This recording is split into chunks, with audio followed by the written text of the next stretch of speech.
minutes.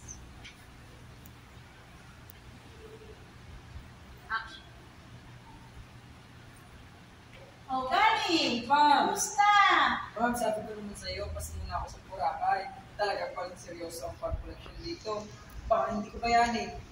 Kaya mo yan. Ikaw pa. Baka nagpasasar na ako hanap mo dito sa Boracay na sinamahan ko naman. Almost 3 years po, walang malis na makapasok.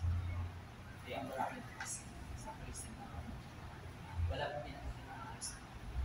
Gets ko naman. Kaya kailangan talaga natin ng teamwork dito. Isa-isayin natin ang mga problema. Maging mainahon at tiyagalang tayo. Trust you guys.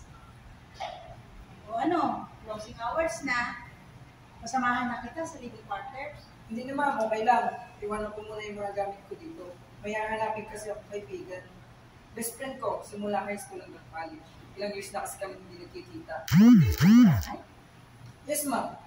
May tattoo shop kasi siya dito. Artist kasi yun. Sa Instagram ko nakikita yung mga gawa niya at workshop.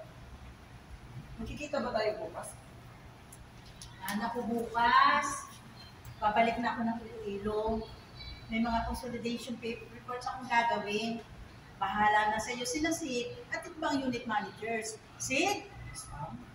Salamat sa chance nito, ma'am. Gagalingan po namin.